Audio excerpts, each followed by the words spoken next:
étant donné que, si tu veux, demain c'est Rosh Chodesh Av, on va rappeler un petit peu la halachot qui concerne cette période. Évidemment, depuis le 17 Tammuz, il y a certaines choses déjà, certaines restrictions qu'on a prises sur nous-mêmes, comme par exemple l'habitude de ne pas se marier dans cette époque-là, de ne pas écouter de la musique, et ainsi de suite. À partir de Rosh Chodesh, les dinim se renforcent, on va dire, et on considère qu'on est déjà dans une période de pas une bonne période. C'est pour cela que la Gemara elle dit Bar Israël deit ledina ba'adenochri, un juif qui doit aller en jugement face à un goy, l'ishtamit mine be'av deraim mazaleh. Il dit il vaut mieux l'éviter de le faire dans le mois de Av, car le mazal des bénis Israël n'est pas au top. Et donc, comme il n'est pas au top, il vaut mieux éviter d'avoir affaire à des goyim. Le Rav rajoute que c'est bien, cette chose-là, elle est conseillée à partir du 1er Av et jusqu'au 15. Pas seulement jusqu'à Tchabé Av, jusqu'au 15 Av, cette période-là, elle est à éviter à ce niveau-là. Comment? J'ai pas entendu qui? Magan Avraham, il dit tout le mois. Pourtant, à partir de Toubé Av, on voit des signes de Simcha. Pardon? À partir de Toubé Av, on voit des bons signes, 9K. Ouais, il y a des bons signes, mais à l'échelle du mois, il dit que le mois est... Ok. On évite aussi de se rentrer dans tout ce qui est construction. Alors évidemment, la halakha pure, elle dit binyan shel simcha. C'est-à-dire que par exemple, préparer une maison pour un khatan, une kala, et ainsi de suite. Ça, c'est le din initial. Mais on est en habitude d'éviter tout ce qui est construction à partir de Rosh Chodesh Av, c'est-à-dire de rajouter une pièce ou de faire des travaux, de rajouter un mur, et ainsi de suite. Toutes ces choses-là, même de repeindre une maison, des choses comme ça, on évite de le faire à partir de Rosh Chodesh Av, pour des raisons de Simcha, évidemment. Puisque... Comment ? Pour le travail, ça veut dire ? il rajoute un magasin. Je sais pas ce que ça veut dire pour le travail. En principe, c'est-à-dire dans la Gdarot, dans la Lacha, on dira s'il y a vraiment besoin, que c'est permis. Mais puisque l'interdiction de la divination, c'est le simcha, c'est-à-dire quelque chose qui symbolise une simcha. Et pas seulement juste qu'il y ait un renouvellement ou qu'il y ait une réparation quelconque. D'accord ? Donc maintenant, après, ça dépend. Ça dépend de la personne. Qu'est-ce qu'il va faire dans son magasin ? Il va juste repeindre un mur ou il va tout refaire. Il y a aussi une argacha. On suit aussi un peu qu'est-ce qu'on ressent à la fin de l'histoire. Et on regarde aussi le côté urgent ou pas urgent. Ça aussi, ça prend en considération.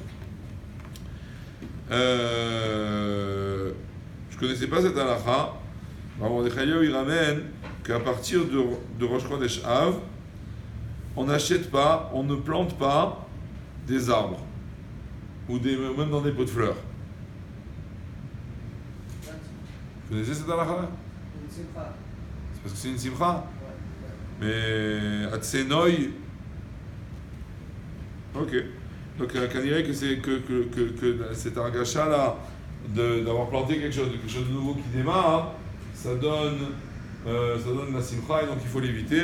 Le Rav il rappelle aussi qu'au niveau des années de la Orla, à partir du 15 Av, l'année n'est pas comptée. Donc si j'ai planté quelque chose le 17-18 Av, Tafshin Aïn Tet, l'année Tafshin Aïn Tet, elle ne compte pas dans les années de la Orla. Et à partir de Rosh Hashanah, ce sera la nouvelle année, ce sera l'année numéro 1.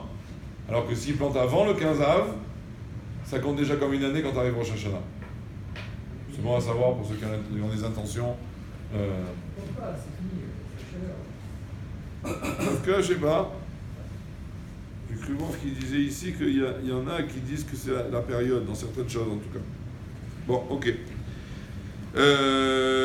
On évite aussi tout ce qui est transaction Nasa ou Matam chez Simcha, comme par exemple acheter des nouveaux habits, ou à plus forte raison si c'est pour un mariage. C'est des choses qu'on évite à partir de Rosh Chodesh, même si on ne va pas les mettre. D'accord? Le fait de l'acheter, à partir de Rosh Chodesh, déjà, cette simcha-là, déjà, on doit essayer de l'éviter. D'accord? Même si on reçoit un cadeau, par exemple. Comment? Si on reçoit un cadeau, par exemple. Déjà, recevoir un cadeau, c'est pas acheter. Pour l'instant, j'ai parlé d'acheter. Mais si tu reçois un cadeau, d'abord, est-ce qu'on a le droit de donner un cadeau?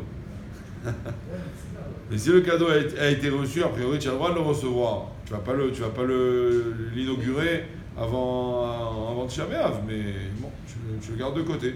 Si tu l'as reçu, tu vas pas lui dire ah non, excusez-moi, je peux pas recevoir un cadeau. Alors, au niveau de soi-même. S'il a acheté pendant cette période, pas bien.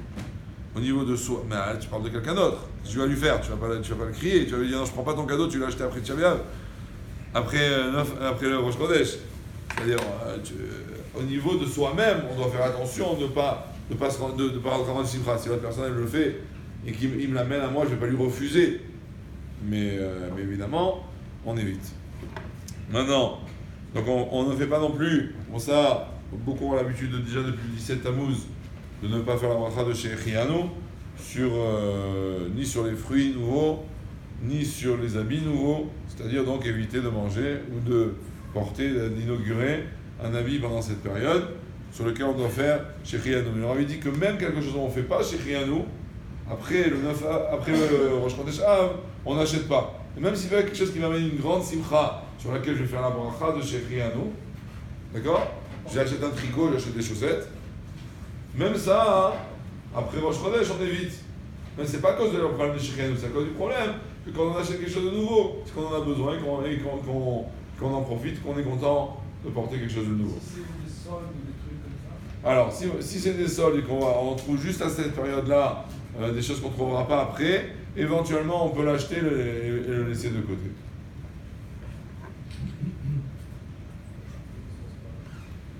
Maintenant, et ensuite on a la halakha qui concerne la viande, le vin et la viande. Donc nous les Sfaradim on a l'habitude, à partir de Rosh Chodesh, non, à partir de Rosh Chodesh, Rosh Chodesh, la viande à partir de Rosh Chodesh. Merci. Donc, à partir de Rosh Chodesh, on a l'habitude de ne pas manger de la viande. Il y a certains qui ont l'habitude d'inclure Rosh Chodesh dans cette halakha. La majorité des kilotes, ils font comme ça. Même Rosh Chodesh lui-même, il ne mange pas de la viande. Même si Maran y avait l'air de permettre, on va permettre que à celui qui fait attention chaque Rosh Chodesh de manger de la viande, les chvod Rosh Chodesh. Celui qui mange de la viande que parce que c'est Rosh Chodesh, alors celui-là, et tous les mois il fait attention à ça, il va dire ok, mange même à Rosh Chodesh Av. Mais une personne normale qui ne fait pas attention de manger de la viande à Rosh Chodesh, il ne va pas dire juste cette année, juste quand c'est Tisha B'Av, juste quand c'est le Rosh Chodesh Av, je vais manger de la viande. Il veut gagner encore un jour de protéines. Non. En principe, on ne mange pas de la viande à Rosh Chodesh. Cette année, de toute façon, c'est vendredi, donc dans l'absolu, même ce soir, on évite normalement de manger de la viande. À moins, comme j'ai dit, celui qui m'acpide, chaque Rosh Chodesh, de faire une Seouda avec de la viande et de Rosh Chodesh. Non, sauf Shabbat, Khazak, sauf Shabbat. Ce Shabbat et Shabbat prochain, on mange de la viande normale. Mais toute la semaine, à partir de ce soir jusqu'à lundi prochain, même dimanche soir, on ne mange pas de viande. Cette année, on peut manger de la viande même dimanche soir, en mode Ta'anit, même que les poskim me disent qu'il vaut mieux pas, parce qu'on sort du deuil, on ne peut pas enchaîner directement sur la viande, ça fait trop genre je me débarrasse de ce que j'étais en train de faire. Mais dans l'absolu, au niveau halakha, comme cette année le Tzom il est repoussé du 9 Av au 10 Av, et que d'habitude c'est le 10 Av aussi qu'on ne mange pas de viande, mais là le 10 Av, quand on finit dimanche soir, c'est déjà fini.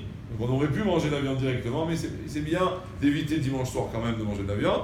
À partir de lundi matin, même au petit déjeuner, il n'y a pas de problème, on peut manger de la viande. On va s'arrêter là pour l'instant.